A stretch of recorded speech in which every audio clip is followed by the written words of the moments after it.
네, 안녕하세요. 저는 가톨릭의과대학교에서 정밀의학연구센터 소장을 맡고 있는 정연준입니다. 대학원에서 하는 여러 가지 연구를 사회에 적용해서 사회에서 실제로 필요한 그런 연구들로 좀 더 구체화하는 그런 노력을 많이 하고 있고요. 그 중에 하나로 정밀의학이라는 것도 학문으로만 그치지 않고 사회에서 쓰일 수 있는 그런 연구에 노력을 많이 하고 있습니다.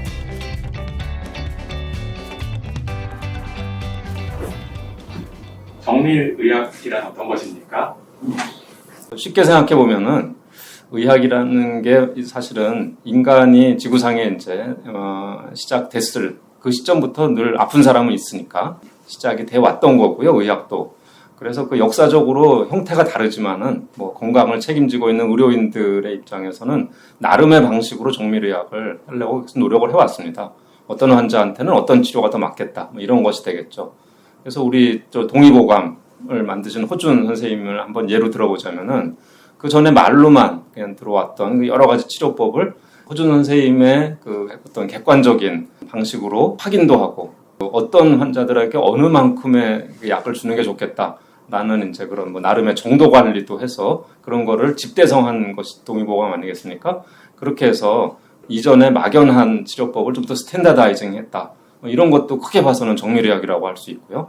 또 이재마 선생 아마 많이 아실 겁니다. 뭐 소향, 소음 이런 거 얘기하는 사상 체질을 말씀을 해주신 것도 넓게 보면은 각 사람의 체질 특징에 맞춰서 치료를 제공하자라는 그런 개념이라고 할 수가 있겠습니다. 그것을 그 현대의학의 눈으로 보자면은 정밀의학은 개인의 건강 정보, 아니면 뭐 환경, 생활 습관 정보, 유전 정보 같은 것까지를 같이 연결을 해서 이제 각 개인에게 최적화된 이런 진단 또는 치료를 제공하는 치료의 그 새로운 파라다임이라고 얘기를 할 수 있겠습니다. 근데 이 중에서 아마 유전 정보라는 것이 가장 없는 거죠. 왜냐하면 이미 우리가 병원에 가면 건강 정보가 있다는 거 다 알고 있고 필요할 때 가서 뭐 복사도 해서 다른 병원에 제시도 하고 하지 않습니까? 그런 것에 비해서 이 유전 정보는 아직은 없기 때문에 지금 이런 연구를 많이 하고 있고요.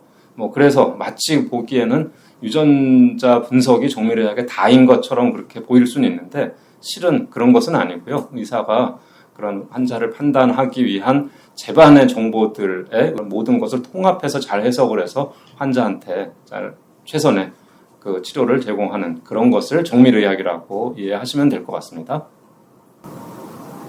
그러면은 자신의 유전체 정보를 알게 되면 어떠한 득이 있을 수 있을지요? 득과 실이 사실은 다 있습니다. 그래서 한마디로 말씀드리기는 참 어렵고요.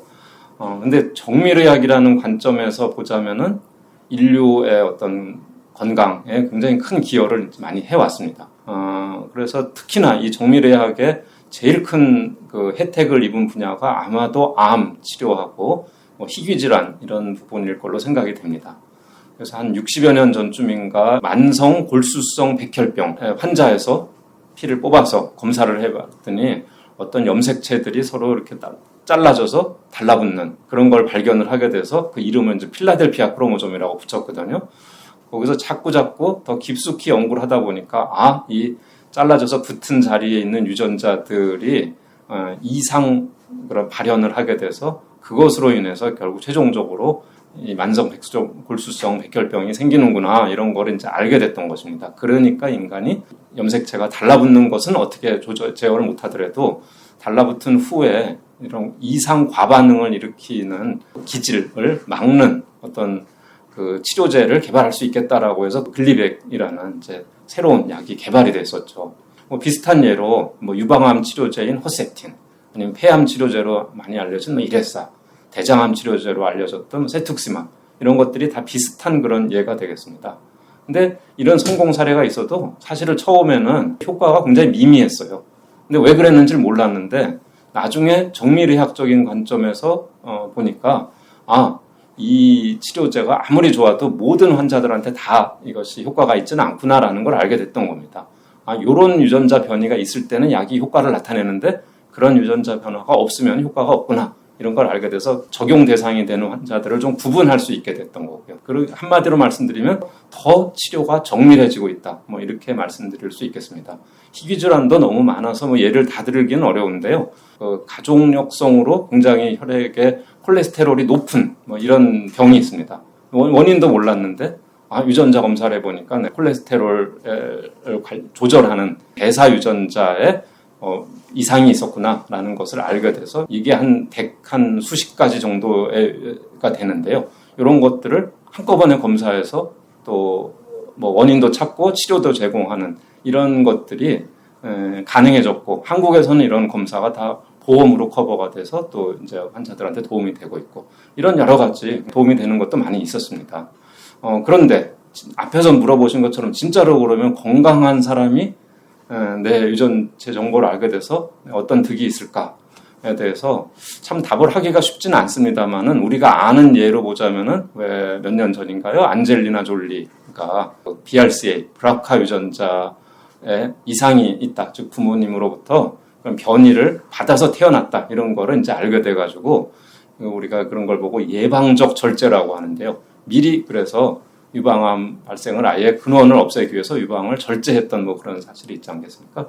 이게 가장 적절했는가 아닌가는 아직은 좀 뭐 논란이 있을 수 있지만은 이제 이런 것도 하나의 좋은 활용의 사례라고 말씀을 할 수 있겠습니다. 근데 요 관련해서 주의할 점도 있습니다. 예를 들어서 요즘 우리가 개인 유전자 검사라는 거를 많이 이제 듣게 됩니다. 이제 이거는 이제 회사들이 유전자 검사를 대행을 해주는 뭐 이런 것입니다. 그러니까 광고도 하게 되고 많이 알게는 됐는데요. 근데 문제는 검사를 해서 어떤 도움이 될 것인가에 대해서 아직까지 그 도움이 구체적으로 다 입증이 된 것이 아닌 상태라서 이런 부분이 우리가 주의할 필요가 있습니다.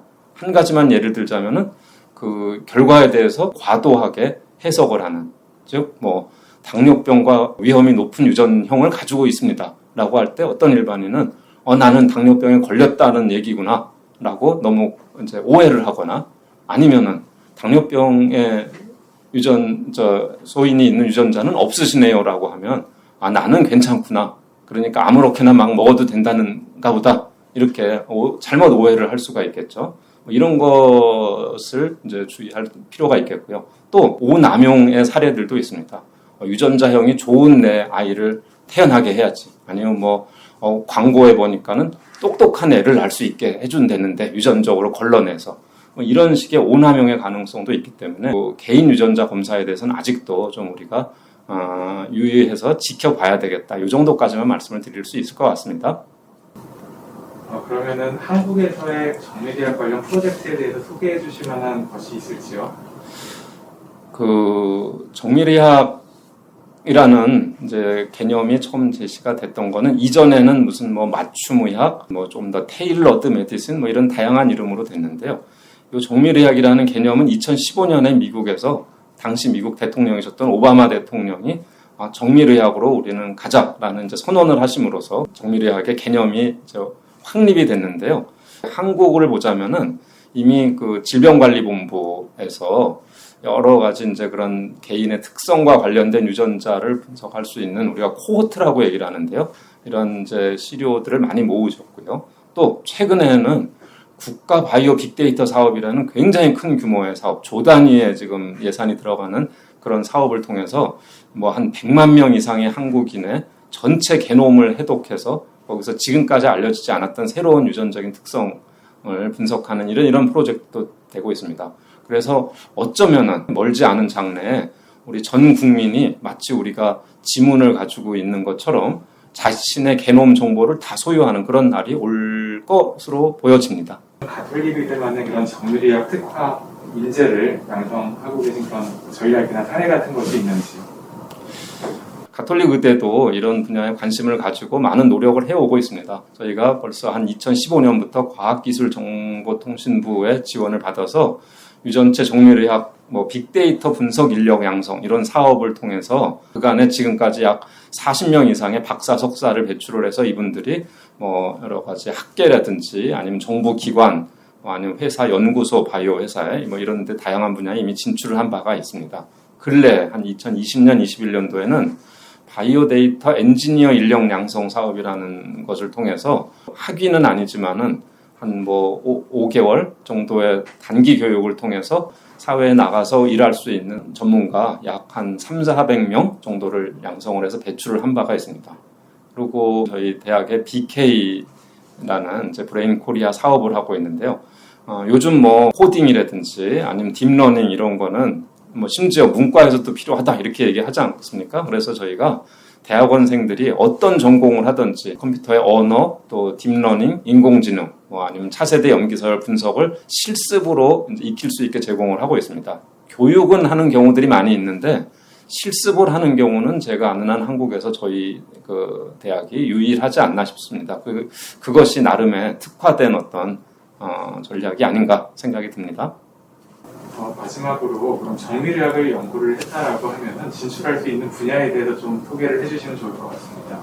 다양한 분야의 공부가 있을 텐데요. 인공지능이라든지 뭐 아니면 바이오인포머틱스라든지 아니면 컴퓨터를 활용한 연구라든지와 같은 이런 연구도 정밀의학의 연구고 또 그거를 조금 더 실험적으로 확인하는 것, 또 아니면 차세대 염기서열 데이터를 만드는 것, 또 해독하고 해석하는 여러 분야의 공부가 다 포함이 되겠는데요. 이런 거를 하게 이제 배우고 전문성을 익히게 되면은 뭐 연구 쪽으로 하자 보면 학계로 진출을 하는 경우도 있고 국가의 연구소도 될 테고요. 아니면 뭐 바이오 회사, 기업체의 연구소도 될 테고 병원에서도 요즘 이런 인력에 대한 수요가 많습니다. 왜냐하면은 이런 일이 의사만으로는 할 수가 없어요. 의사와 이런 연구진이 같이 협력을 해야지만 환자한테 좋은 서비스를 할 수 있기 때문에 그런 많은 병원에서도 필요로 하고 또 요즘은 거기다가 바이오 빅데이터를 활용한 회사들이 굉장히 많이 늘어나고 있습니다. 그런 데서도 이런 인재를 많이 찾고 있고요. 인공지능 회사들도 많이 늘고 있어서 뭐 그런 다양한 분야로 여러분들이 진출을 할 수 있습니다.